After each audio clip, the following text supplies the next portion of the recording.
Very good afternoon. Honorable Minister for Commerce and Industries, other officers on the dais, and distinguished ladies and gentlemen. I would start with highlighting the progress in turnaround of the export trade, where we have, in the last 7 months, we have achieved a positive growth. We must compliment all the exporters in this regard for their efforts. We have reached at merchandise exports of $276.5 billion US, which is 5.44% growth over the previous year. Similarly, on the services side, where we always have a surplus trade, we have grown 5% and reached a figure of $160.68 billion US in the services trade. So in the total trade, we have rebounded by about 5%. You can see in the graph that there is a dip in 15-16 which has been turned around. The sharp fall which came from 14-15 has been turned back, and at the same pace we have grown better. On the lower graph, if you notice, there has been a consistent reduction in the trade deficit over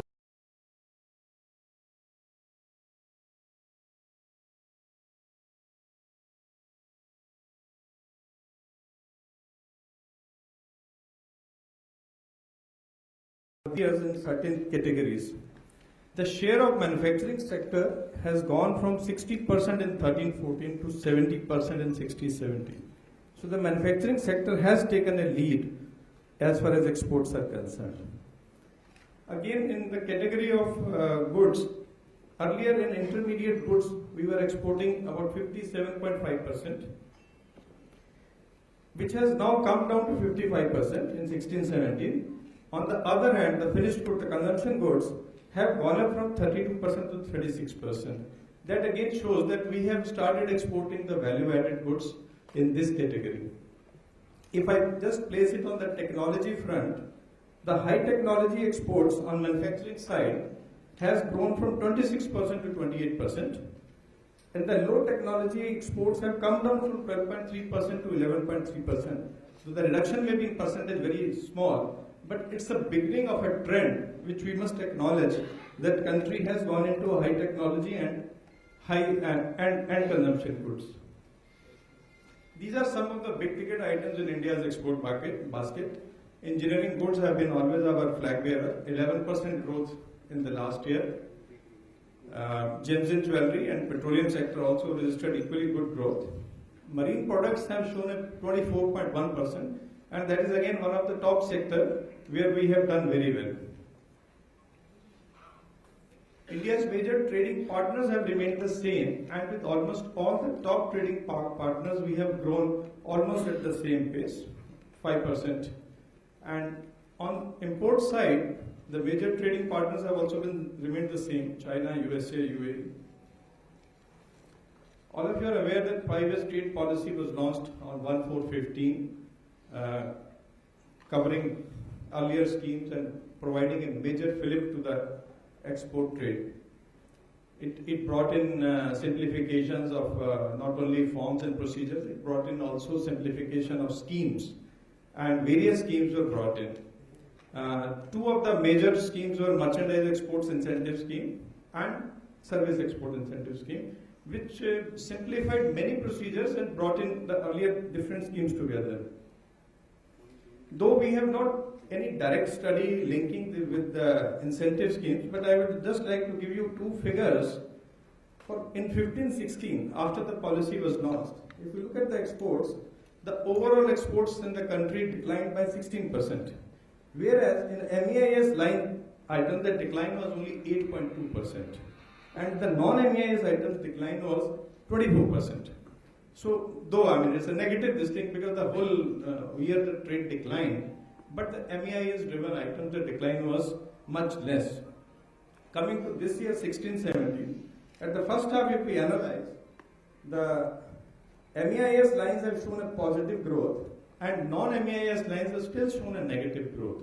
So that shows that incentive schemes have worked well when it comes to providing incentive for exports and building the exports.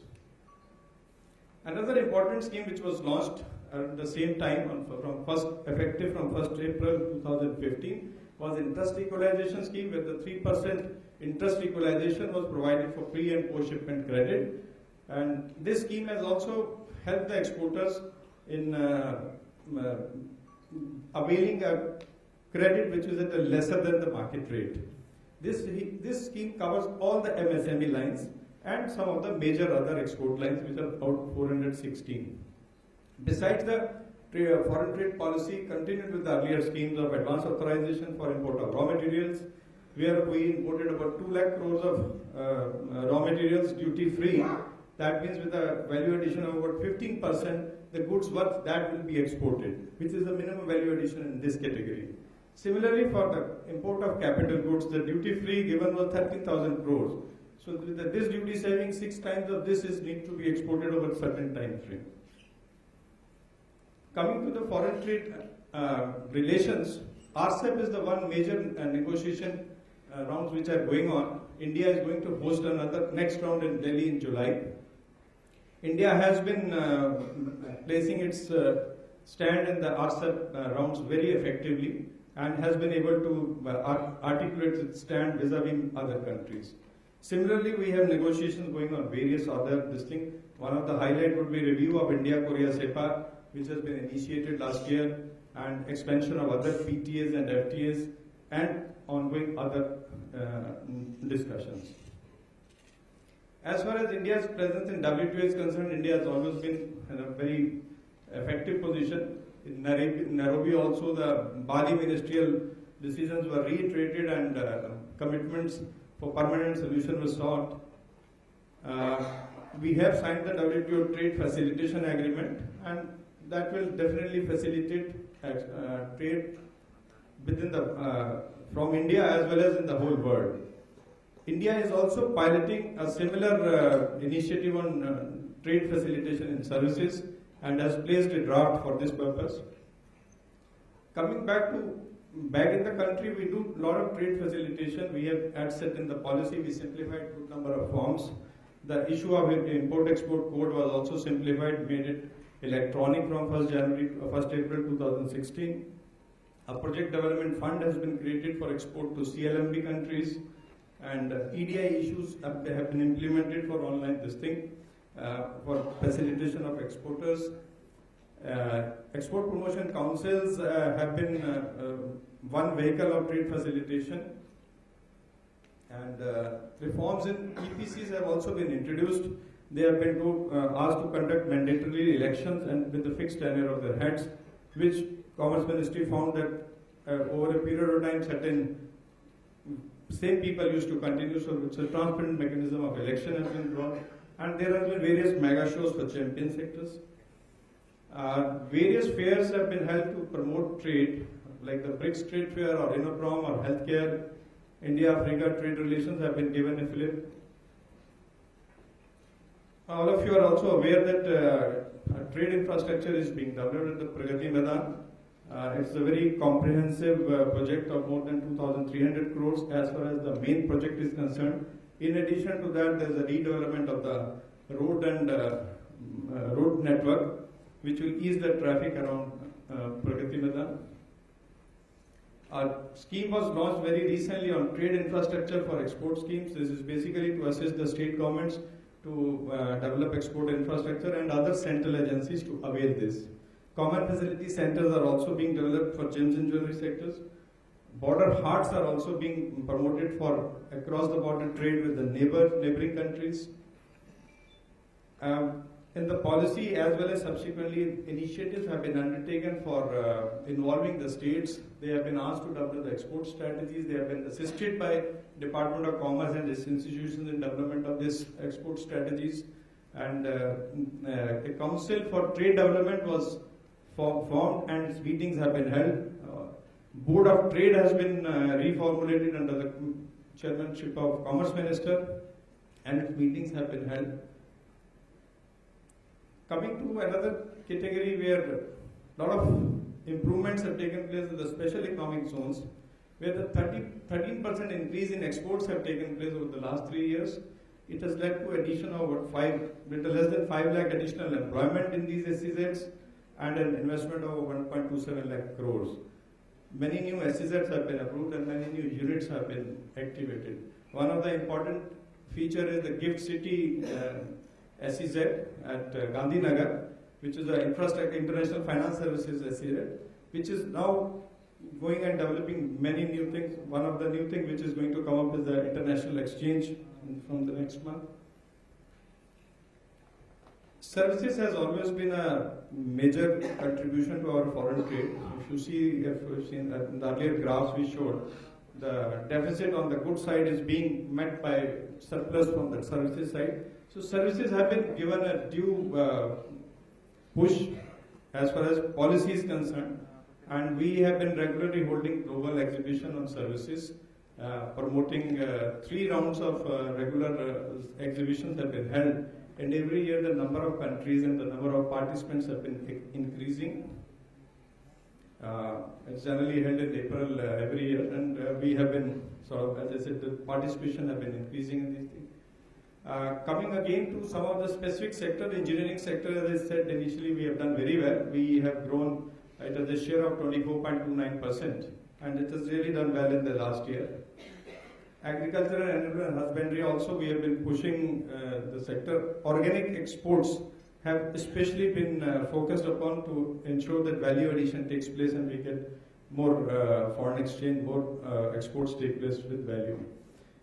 We have been able to get market access on various things, especially rice and mango in some of the countries where we were facing the difficulty. On plantation side, the growth is there in almost all the sector. Tea, spices, coffee, all have shown positive growth. For the small growers, auction for tea has been launched all across the country. E-spice bazaars have been brought in, and district level price monitoring committees have been formed. And a pilot revenue insurance scheme for the farmers in this sector has also been launched, which will be very, very effective in helping the farmers. To spread the information, SMS services have been launched for the tea leaf prices, and Pradhan Mantri Krishi Yojana has also been extended to the plantation sector. We have various institutes under the Department of Commerce. Each and every institute has definitely been contributing its own worth. Indian Institute of Foreign Trade has campuses at Delhi and Calcutta and is planning to expand in other places. It has a Center for WTO Studies where we have established 2 more centers recently, a Center for Regional Trade and Center for Legal Studies, and both have been sort of started functioning now. FDDI also is a very premier institute where we have taking it towards development as National Institute of National Importance. Indian Institute of Packaging also is expanding its campuses and is trying to establish a campus at Ahmedabad. All other places also the training and students and all is being done very effectively. We have undertaken various outreach programs for reaching to exporters. Under the Niryat Bandhu scheme, we had many sessions, many exporters have attended. We have an online program for them. We have a special listing for MSMEs. And in recent times, we have been because of onset of GST, we have been having regular interactions with the exporters in different places in the country. Standards is another issue which has been flagged and pushed by the Department of Commerce. A quality standard regime is there, is the PM's vision to have zero defect, zero effect. Minister recently launched India Standards Portal on 1st of May. And various conclaves we have been holding and pursuing with the ministries concerned for development of standards. On the digital front, we had provided an India Trade Portal for information of our foreign trade exporters. It is operated by FIO. But in addition, the initiative of our minister, we have done an EXIM dashboard. Many of the data is available for exporters, but it is not at times not in a intelligible form.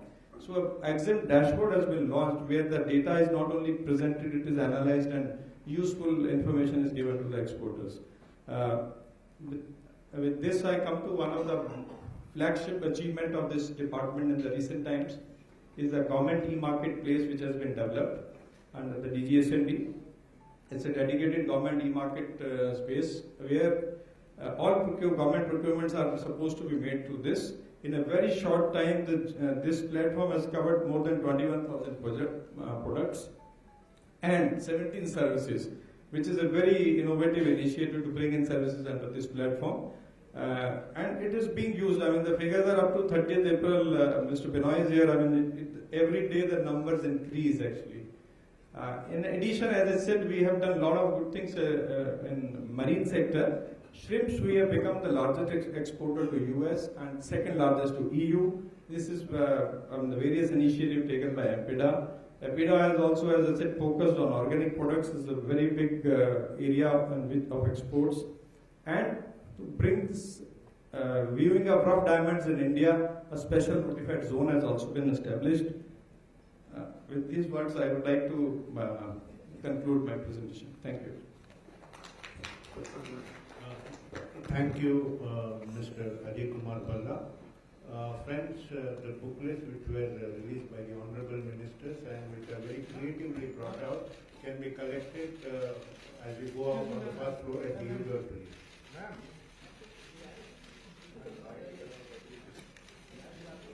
Thank you. Now I request Shri Atul Chaturvedi to give his presentation. Good afternoon, ma'am.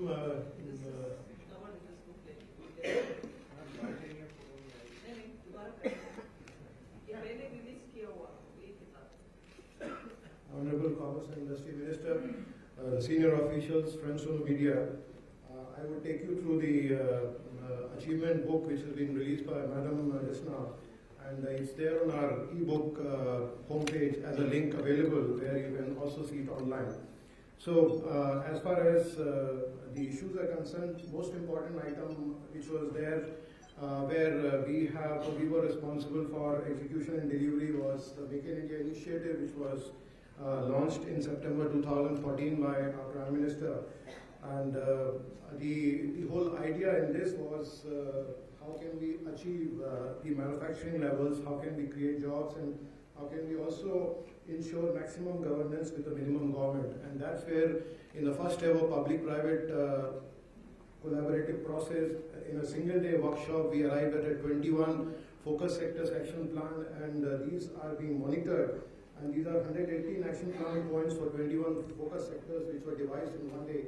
And as far as monitoring of this is concerned, it's around 78% of the short-term action points have already been implemented in last 2.5 years since the finalization of this.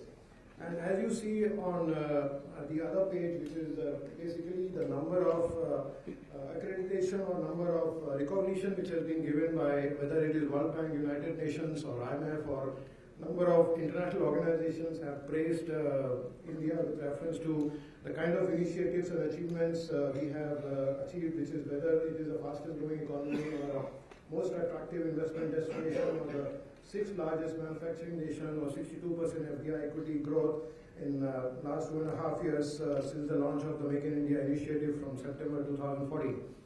Some of the sectors we have tried to showcase in this, though these are the initiatives which have happened because of the steps taken by those departments, but since they were being driven from the Make in India initiative, therefore we have tried highlighting some of them. So in the automotive sector, there is around 72% increase in the FDI equity inflow. Electric vehicle production has increased by more than 4 times. Auto component sector, there is a 15% growth in turnover and 22% growth in the export. In the biotech sector, there are 30 bio-incubators and biotech parks which have been supported and established in the last 3 years of this government. In the pharma sector, we have the 2.9 billion worth FDI which has been received, and then we have the exports of drugs and pharma and high chemicals worth rupees 1.06 lakh crore in 2015-16 with a 29% increase in industry turnover on this. As far as the power sector is concerned, there is a $2.5 billion worth of FDI equity also achieved the lowest ever energy deficit of 0.7% in the last financial year. On rail sector, one of the important initiative is the joint venture agreement which has been signed with the Alstom AG for rupees 40,000 crore, which is going to do a lot of manufacturing of the infrastructure related equipment and other related items. On the renewable energy front, we have received almost $2 billion worth of US dollar total FDI equity, and world's largest solar power plant of 648 megawatt capacity has been commissioned in Tamil Nadu in the record period. On the ease of doing business front, as you know that India's ranking in getting electricity indicator has leaped by 111 position in 2 years time, which is a record for any country of the world. And the getting electric connection has been made simpler and faster by mandating online application and payment for connection above 100 kVA. So these are some of the initiatives on the getting electricity part. On the starting a business, now it is possible to do a company incorporation, including the other related items like PAN, TAN and all in less than a day. Number of procedures have been reduced to 8 during the construction life cycle, from 29 in Delhi and 42 in Mumbai. So these are huge changes in terms of this. On making it easier to trade across the border, there is a single window which is been established called SWIFT, which has led to reduction in time from 111 to 4 hours for imports and from 34 to 4 hours for export. And on the other front, there has been insolvency and bankruptcy code which has been enacted, which is again a path-breaking initiative taken by this government. On the ranking of states, this is for the first time this government initiated this to ensure that we have not only the policy initiatives at the Government of India level, but also a change in the ground situation, so that the interface of the investor with the government agencies are also eased out to the extent possible. And therefore the state ranking were introduced with the help of World Bank, and in the last 2 years there have been number of improvements, number of achievements in these areas, and there is 12 states, in fact in the last ranking, 12 states have showed exceptional performance with over 90% implementation score. So that's a huge change on this front. On the FDI front, you must have known by now that we have crossed all the previous records in the history of the FDI with reference to the kind of FDI which has been received in the last fiscal year, which is over 60 billion US dollar. And even the last year was also record, but this year is even better record than that. And there has been a growth of around 62% since the launch of the Make in India initiative in September. And this is just to tell you that the growth where we started was in 2013-14 was 36 billion US dollar, which is now reached to 60 plus as of now in the last fiscal year. On the startup, which is another initiative which was launched by our Prime Minister in 2015, January, and there is this program has benefited around 2,830 startups, and rupees 828 crore worth has been sanctioned for the infrastructure, and 47,000 plus query resolutions have happened, 1,000 plus IT facilitators, 457 tinkering labs, 15 states now have state also have startup policies. So that's a huge change on the startup front. On the tax benefits for startup, in the last financial year and the previous financial year, number of announcements have been made by the Finance Minister, including income tax exemption for 3 years out of the block of 7 years, tax exemption on capital gain, tax exemption on investment made in startups above fair market value. So number of these the benefits to give incentives has been in place. On the industry academia partnership and incubation front, 10 new and 6 existing incubation centers have been approved for under the Atal Innovation Mission, 15 startup centers and 15 technology business incubators being jointly set up by Department of Science and Technology and Ministry of Ministry of Human Resource Development. Research parks at IIT Kharagpur and IIT Mumbai are under construction with 100 crore each, and research park at IIT Gandhinagar being set up by the Department of Science and Technology, and 3 bioclusters have been funded already. So that's Industry Academia partnership. On the national intellectual property rights, this government for the first time in the history has come out with the IPR policy, which is with the objective to promote and protect the innovation. It incorporates and adapts the global best practices. And in addition to that, the patent rules have been amended in 2016 for speedy and timely disposal. Trademark rules have been amended in 2017 to reduce forms from 74 to 8 with online filing and facilitation on this front. On the trademark front, the trademark examination time has been reduced from 13 months to 1 month, which is a record of any kind in the history of the trademark registration. There has been a huge jump of 15 places in the Global Innovation Index, which is again a record by any country of the world in that area. On the startups and IPR, there is a special IPR regime has been set up for encouraging the startup, and this is there in front of you on the screen. On the National Institute of Design, in fact, this government, one of the first legislation they passed was legislation on the NID Act for declaring this as the Institute of National Importance in 2014 as soon as this government took office. And so that shows the kind of emphasis which is being given on the innovation front. The 2 new NIDs have been established in Vijayawada and Kurukshetra, which are now imparting education on the innovation and the design front. On the industrial infrastructure front, there is Delhi-Mumbai Industrial Corridor, which is infrastructure project ever taken anywhere in the world in the size and scale. It's $100 million plus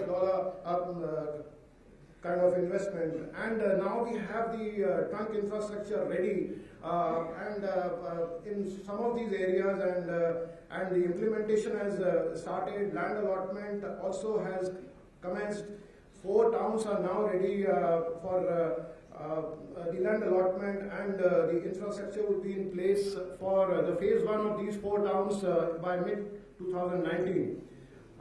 In addition to that, to ensure that there is a coordination and a unified development of the industrial corridors, which are in addition to Delhi-Mumbai Industrial Corridor, we have the National Industrial Corridor Development and Implementation Trust, which has been announced to achieve the convergence on that front. The other path-breaking initiative which has been taken is the Industrial Information System, which has been placed, which is a GIS database developed with the objective of better planning and monitoring of the industrial infrastructure in the country. And the system will be useful to policymakers for ensuring optimal utilization of various resources, and will also help the investors making their investment decisions. So over 2,300 plus industrial clusters have been mapped under this, with over 4.5 lakh hectares of land. In addition to that, on the industrial infrastructure scheme, we have 10 industrial clusters, projects which have been completed with the Government of India funding, and 28 project proposals with central grant of rupees 650 crore have been sanctioned under the DIPP schemes. On the leather development, there has been a huge initiative which is through a scheme which is very unique to any department or any government, in which we have achieved the job creation and training for 4 lakh plus unemployed youth, and with the placement rate of almost 85%. So that's a kind of an achievement which has been achieved on last 3 years with reference to the job in the leather sector. On the wholesale price index, there is a new series has been launched recently, last week only, and which is to incorporate several improvements over the current WPI series. So this is again all of you are aware of. On ensuring a red carpet for the investor in place of the red tape, we have this national level investment promotion agency which has been activated since last 2 years, and it has responded to 75,000 plus queries across 43 sectors, and Efficient response time is around, in the 92% of cases within 72 hours and in 78% of cases within 24 hours. And it is facilitating investments worth US $70 billion as of now, with job creation which is the target and vision of this government. In addition to that, we also have this Twitter Seva launched from the commerce industry side, and we have over 39,000 tweets and about 2,000 queries have been resolved through this. Thank you, madam.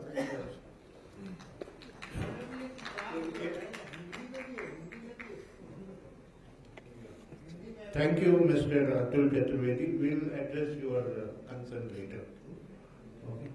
Now I request the Honorable Minister to give her address to the meeting. Lights on, please.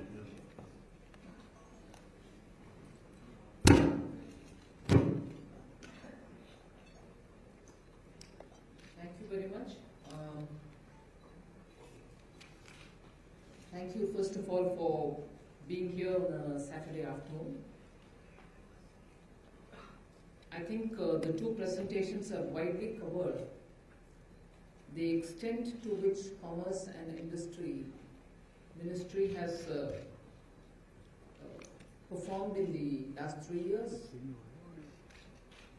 Sometimes many of the activities do not capture our attention because we predominantly look at trade when talking about commerce, and when we are talking about industry, it has been a great focus on the FDIs. But I'm glad that these two documents have clearly brought out most of the activities which normally don't get captured, but in which major initiatives have been taken on, and the details have really been explained here. But what I would like to emphasize on is, if the first 15 months went away by repeated alerts on, oh my God, what is happening to trade, I'm glad today, when we are talking about 3 full years of completion of the NDA government led by Prime Minister Narendra Modi, we are able to say for the last 6 months, notwithstanding the headwinds, global headwinds, which have not really very much changed over the years, notwithstanding the global headwinds, our exporters have really performed. Some of the sectors, as the DGFT had clearly explained, have withstood the headwinds, performed, and shown that consistently in the last 6 months they've maintained the upward trend.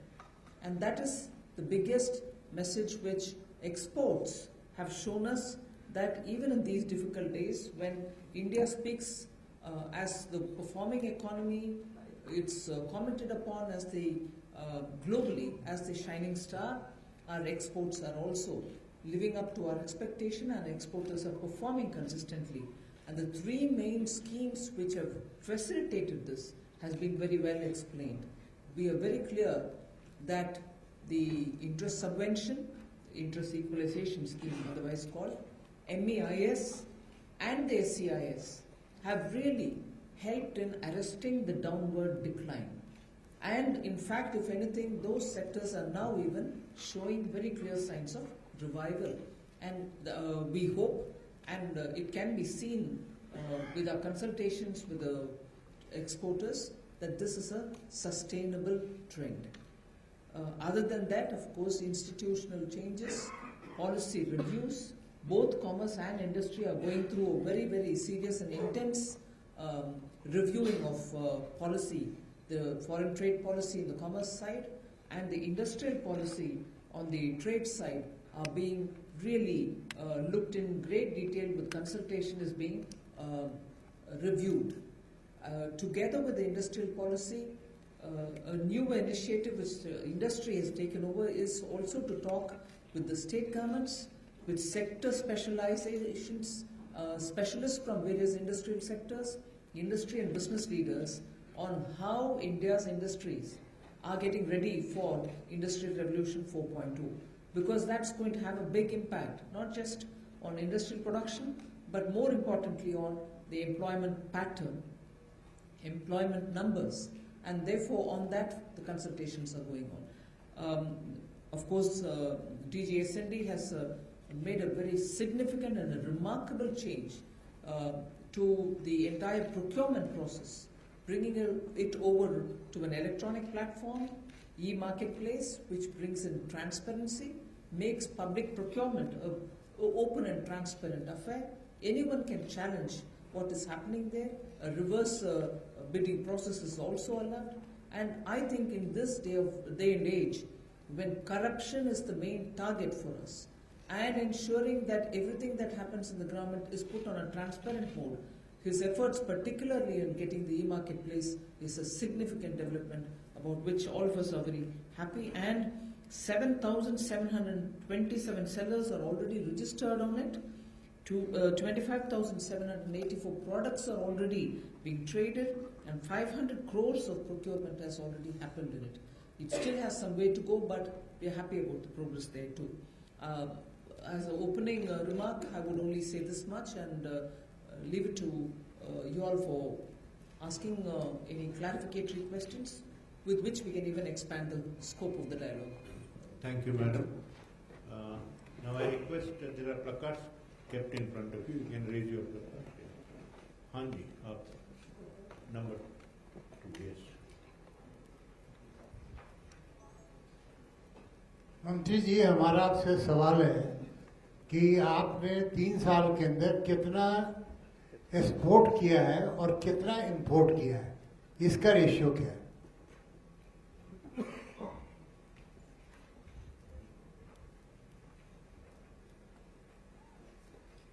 अगर आप figures तो हमने इसमें वैसे दी हुई हैं, जो 2014-15 में 448 बिलियन US डॉलर्स का एक्सपोर्ट किया, इंपोर्ट किया, और 310 बिलियन US डॉलर्स का एक्सपोर्ट किया। 15-16 में भी इस बुकलेट में है 381 US बिलियन डॉलर का इंपोर्ट किया और 262 US बिलियन डॉलर्स का एक्सपोर्ट किया, और इस 16-17 में 382 US बिलियन डॉलर का इंपोर्ट किया और 276 बिलियन US डॉलर का एक्सपोर्ट किया। तो इसमें जो हमने बताया था आपको कि डेफिसिट, इसमें सर्विसेज वाला ट्रेड जब ऐड करते हैं तो उसमें डेफिसिट पहले साल में जो रेशो आपने पूछी 14-15 में 61.17 US बिलियन डॉलर था, 15-16 में वो घट के 49.04 बिलियन US डॉलर्स हो गया और 16-17 में 40.98 US बिलियन डॉलर्स हो गया। Yes, ma'am. Meghna Mittal from INS. As you said that for the last 6 months exports have shown an upward trend, and I think in the presentation it was shown 4.95% increase in 16-17 in exports. So now in view of this, most of the GST rates decide on most of the commodities and services, and GST coming into place from July, how do you view the export scenario in the current fiscal, and what kind of increase do you see in the current fiscal? I'll certainly ask the DGFT to get into the details, but I think the way in which the fitment discussions have happened in the GST Council and the way in which commodities and exports have been treated, I feel that the GST is only going to help in improving our exports, and also since the input credits have been very well worked out, exporters would have their inputs going to cost lesser, and as a result they'll be far more competitive. But would you want to add anything more? I would only like to add that this GST regime is the reduction of multiplicity of taxes, and then there is a cascading effect which will be reduced. So there will be little less tax incidence. And as far as exports are concerned, these are zero rated. Whatever tax is paid at different inputs will be refunded to the exporter, or he can take input tax credit if he is the manufacturer. So there will be an ease of refund in the whole system. As there is a GST and linked chain, the whole value chain is linked. It's much easier for him to take the refund in the new system. So he should be better off than any other. Yeah, 150 there, please. Madam, Thomas Dominic from Malayalam Manorama. Could you take us, please, through the logic behind closing down the regional offices of the rubber board? Do you have a plan to merge commodity boards? And is there a plan to shift rubber board head office to the northeast?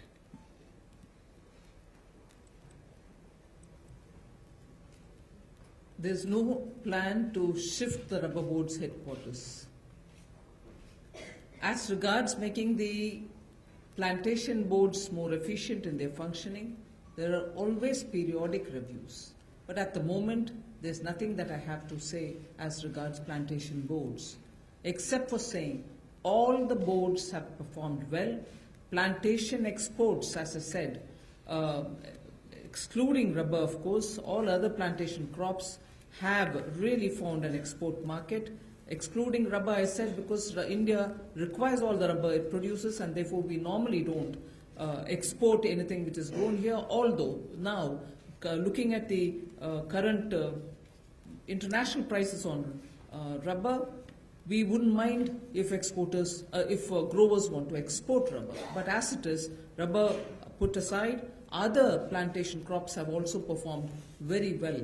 And as regards plantations, that's all that I can say. But if there are any regional offices which are being closed, the specific question that you asked, it is more done for rationalization of staff and presence where it is required, rather than with an intention of closing down. Huh? At the moment, there's no policy which is being released. Yeah. Good afternoon, ma'am. This is Manish from Odisha Post newspaper. Here. Yeah. Ma'am, as shown in the presentation, the industrial corridors covers almost whole nation, except there's coastal area like Odisha. The demands have been made in the parliament and also from the state government, Odisha state government, to include Odisha in the industrial corridors. Any development on that front? Yes, you're right. We did have a lot of VIP references and requests for extending the corridor, Visakhapatnam northwards and Kolkata downwards, so that the Chennai-Visakhapatnam corridor gets extended up to Kolkata via Orissa. We've taken a very favorable consideration for it, but the details have not been shown here as yet because they have not been tied up in that sense as yet. But yes, we are favorably inclined. We'll take one from this.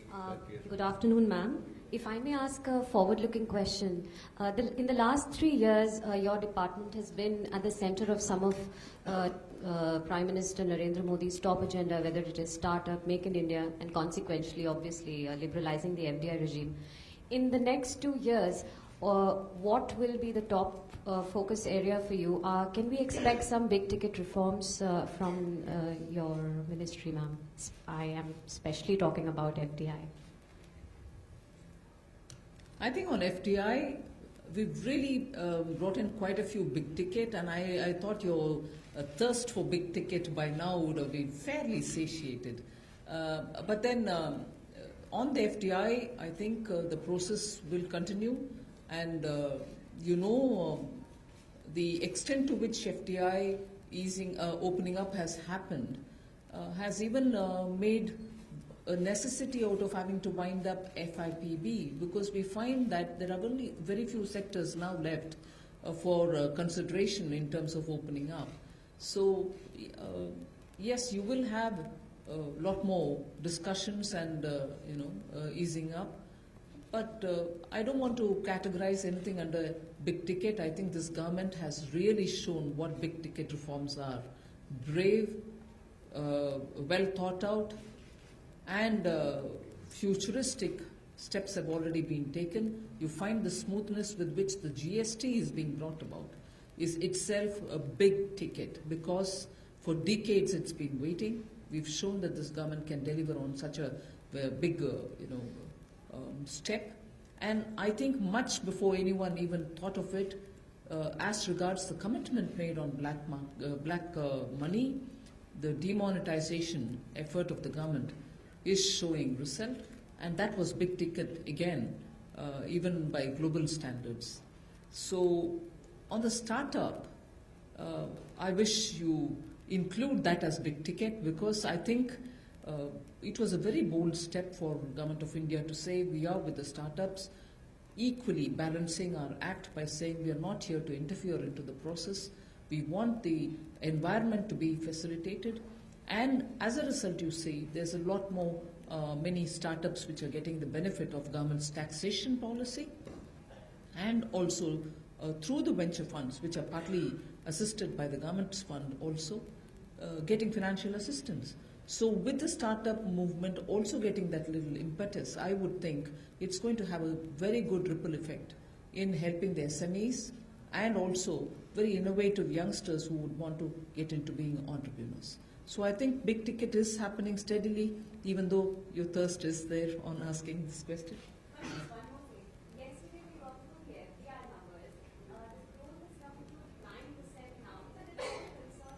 What numbers? What numbers? FDI numbers. 60. You want to announce 60 billion, 43 billion equity, 9% growth over last year. The previous 2 years, ma'am, the growth has been in like high late 20%. Do you think it's a low base effect, or is it a concern that... I'm glad in India growth is now being looked at from last year's growth to this year's growth. We are still growing. We are still reaching, and 60 is higher than the last year's achievement. 15-16 performance itself was, I thought, fairly high and record-breaking. 16-17 has beaten that record too. Yes, Nirmala, this question is about the new markets. How have we performed in terms of both imports and exports, and how far we have achieved in South-South cooperation? Can you categorize it by region? Yes, I think the new markets are being found, and that is one of the reasons why we've had a comfortable turnaround in exports. Even as we are talking, I extend my answer to the question that you asked about South-South cooperation. Even as we are talking, the Commerce Secretary with her team are in Latin America, talking with the countries there to ensure that we open up. And you know, in the meanwhile, in the last year itself, we have agreed and had an MOU signed with Chile. And as a result of which, I think our export potential is getting opened up. The biggest summit which was headed and held in India was with the African countries. Today, Africa seems to be one of our biggest project export destination. And as a result of which, you find many countries being very keen to participate with us. Japan has voiced its appreciation and wants to collaborate with us in our project exports to Africa. So when you're talking of South-South and also talking of newer areas, I find Africa, several of these countries, whether it's Mozambique, Zambia, Rwanda, and countries like that, we are able, Kenya, we are doing a lot of new business. Latin America, we have tied up and also had MOUs with countries there. Mexico is another country with whom we'll be negotiating and talking. And therefore, new markets opening up, finding sectors which can service, and also project exports which have not really been given that kind of an attention, have all helped us in sustaining and bringing a turnaround for our exports. As regards imports, newer markets are not really making much of a dent, in the sense newer countries are not bringing in so much of imports as our traditional exporters, meaning those countries from where we bring in our imports seem to remain roughly in the same bandwidth. Ma'am, please ask your question. Ma'am, I am Amol from Dainik Janambhumi. Ma'am, 2007 में north east के लिए एक policy लिया था, north east industry investment and promotional policy. इस policy इस 2007 में खत्म हो गया, तो गवर्नमेंट ने कोई नया पॉलिसी लेने के लिए बारे में सोच रहे हैं क्या? North east industries investment and promotional policy. You're referring to the NEIIP. You're right, yes, the term of the NEIIP has come to an end, but it was announced also equally, even as it was coming to a closure, that something else will have to be worked out for the benefit of Northeast. Both Niti Aayog and the DIPP are in consultation. Atul, would you want to add something more to it? We are working out with states. Consultation happened in Guwahati with the Northeast 8 states, just so that we understand their industrial priorities and form up something which can help in promotion of industry and thereby employment also for the Northeast. But I will certainly ask Atul to add more. Ma'am, as far as this policy is concerned, there is already a task force which has been set up, and then based on that, the details are being worked out, and there is some time frame which has been provided to come up with the policy which will be taken to the cabinet soon now. Yes. Good afternoon, ma'am. Good afternoon, ma'am. Tushar from ET now. Ma'am, when can we expect to hear about the abolition of the FIPP? Is there a fixed timeline that has come up, or are there any else updates? You know, I tend to answer these kind of questions by saying you'll hear it when we close it. But then you seem to be setting the expectations by saying, is it going to happen next week? Or is it going to happen the next week after that? And so on. A decision has been made for the closure of FIPP. Necessary arrangements will have to be made on which discussions have happened between several ministries. You'll get to know sooner about its closure. The cabinet has to take a call on it. We'll get to know soon. Rituparno decide. Rupee has been getting stronger by the day, and exporters maintain that it's squeezing their margins. Will government intervene, and if so, what is the level at which government would come in to intervene? Rupee is market determined. I've repeated several times that exporters are fairly sort of seized of its fluctuation, because it's not a sudden fluctuation, not just rupees fluctuation, but currency fluctuations has become the new normal, is something which I've repeated several times. Rupee is market determined again.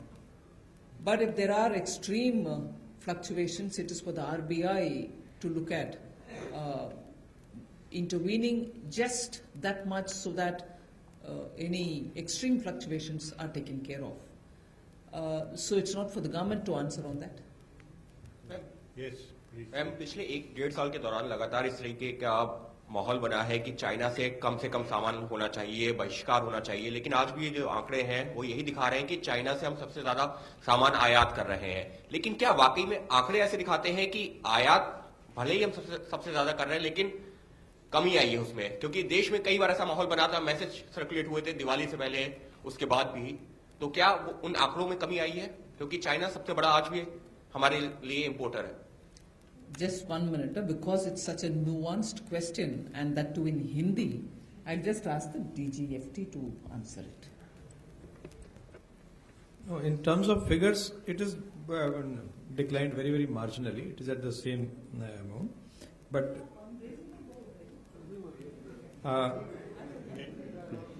China से जो decline है बहुत कम है। 61.71 billion US dollars का import था पिछले साल, और इस साल 61.31 का है। लेकिन जहां पे बढ़ने का, जैसे USA के साथ बढ़ गया है, तो यहां बढ़ा नहीं है, UAE के साथ बढ़ गया है, ऐसे करके एक कंपैरेटिव है। लेकिन आपका जो एप्रीहेंशन है वो ऐसा नहीं है कि जो गुड्स फ्री हैं इंपोर्ट के लिए, उसको ऐसे नहीं रोका जा सकता अनलेस कि वो रिस्ट्रिक्टेड कैटेगरी में हो। और दिवाली के आसपास का अगर आप फायर क्रैकर्स का कहना चाहते हैं, तो there is no fire cracker import from China, and no license, no permit, no imports have been made from China as far as firecrackers are concerned. Yeah, the gentleman at the middle. Ma'am, Ma'am, your ministry has been spearheading many of the flagship programs of the government, and the government has started focusing on job creation. So could you tell us, I mean, on several key flagship schemes, how many jobs have been created? I mean, is there any estimate by the department that has been made? And the second thing, ma'am, on GST front, there are several concerns of the Commerce Ministry about the input, the credit that the exporters will get, whether they will get it in time, whether it will be instantaneous or not. Has those concerns been met by the GST Council? Thank you. As regards employment related by sector or by any investment that you're talking, where we can give the data, we have definitely given, and I want to show or draw your attention to that, leather sector, leather development project that we do from the ministry, the impact on employment.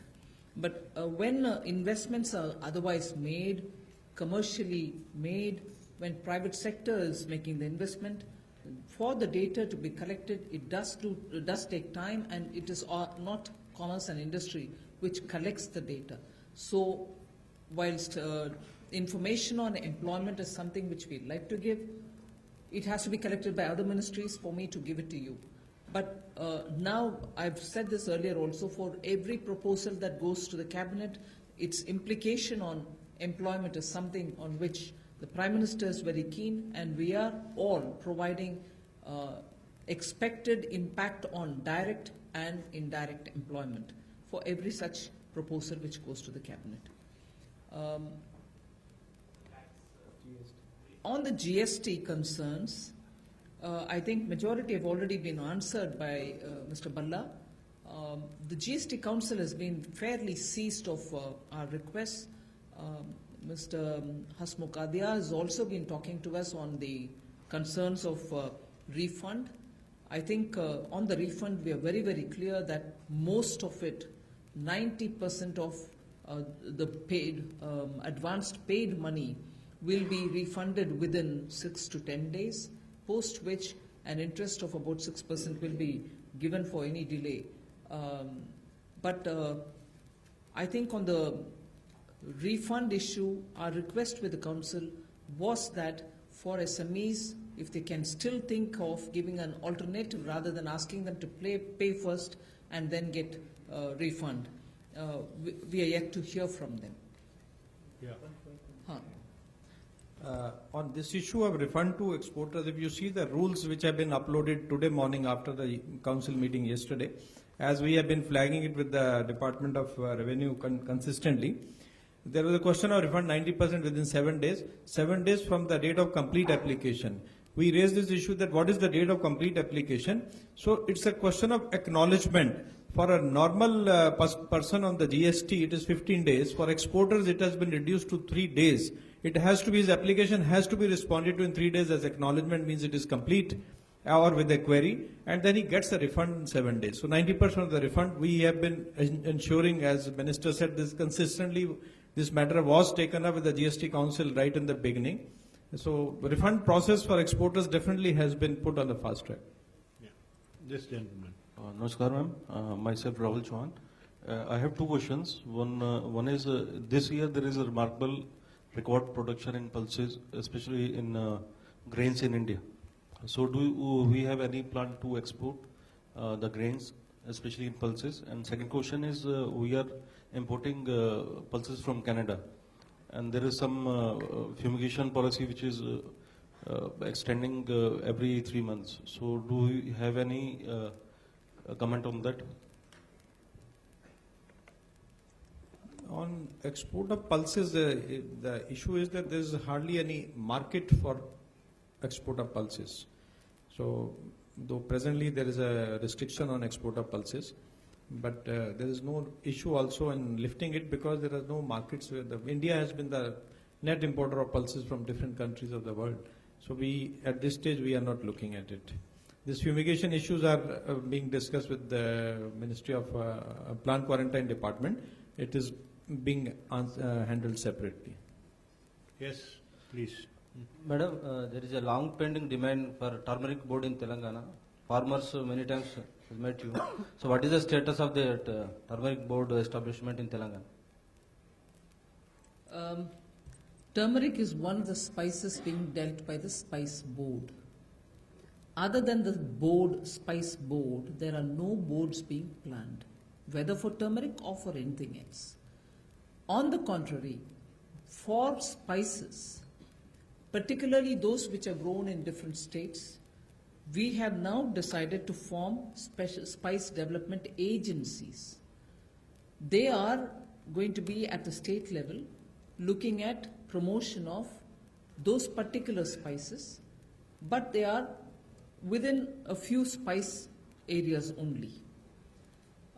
I know several of the ministers and also some of the MPs from Telangana have met me on the spice, particularly on turmeric. I have even informed them that if they want to have spice park dedicated for turmeric, they may approach us, and by creating common infrastructure for it, like the way we've done for chilies in Guntur, and like the way we are likely to do for chilies again in Karnataka, we would like to do that as a park, spice development park, in which the center, the state and any private agency can also participate, just so the value addition can happen, just so the warehousing can happen for turmeric. This has been explained to the Telangana members of parliament and ministers who have met me on it. Yes, Anuj sir. First. Major exporting states पिछले financial year में कौन-कौन से रहे हैं और उसके पहले वाले साल में जो स्टेट्स थे उनसे पोजीशनिंग में कोई चेंज आया क्या और जिन 4 DMIC में प्लॉट सब डिस्ट्रीब्यूट कर रहे हैं की नौबत आ गई है उनके नाम बता पाएंगे क्या? States, I think it's a very difficult or complex matter when you talk about states and export performance, because some of the ports do bring goods from states which do not have port facilities. Like for instance, exports from Rajasthan go through both ports in Gujarat and also in Maharashtra. So port-based information on exports may include goods from that state in which the port is located, plus goods from other states which do not have facility of a port but use their ports. Nevertheless, I suppose you will be able to give some kind of a breakdown on export performance. Readily we don't have, but wherever in the shipping bill people mention the state of origin of the goods, then it gets captured as from that state. But in the oncoming system of GSTN, and it will be reflected in the shipping bill, it will be much easier to capture the state-wise origin of this. Yeah, please. Ma'am, can we? Just 1 minute. So those 4 cities where this work has begun and land allotment is begun is Dhulera in Gujarat, Shendra Bitkin in Maharashtra, Noida in UP, and Vikram Udyogpuri in Madhya Pradesh. Ma'am, can we have some data on the export growth in volume terms for the last fiscal, at least for the major commodities? And one related question, I mean, how much was the export growth in, say, core exports? By that I mean non-petroleum and non-bullion exports for the last 2-3 years.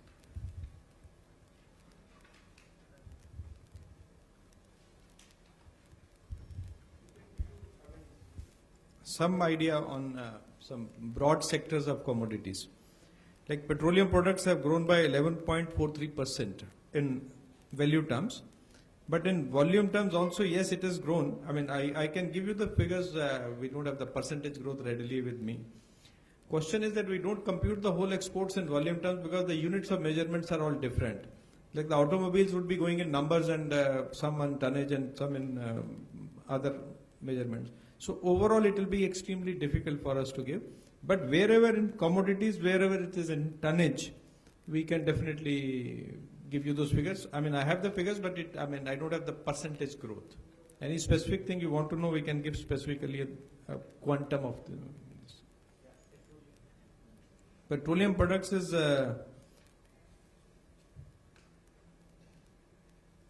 65 million tons in 15-16 and 69 million tons in this year. So there's the value-wise growth was 11%. You can always contact. We can give you separately. You can contact us and. Yeah, this will be available. Volumes and certain commodities will be available on the website also. So, if there are no questions, we'll conclude the press conference. Madam, thank you for your presence and time for being here. And I thank the dignitaries on the dais. Friends, thank you for coming, especially on a Saturday. The ministry has arranged lunch for you on the 4th floor. Please join us. Thank you.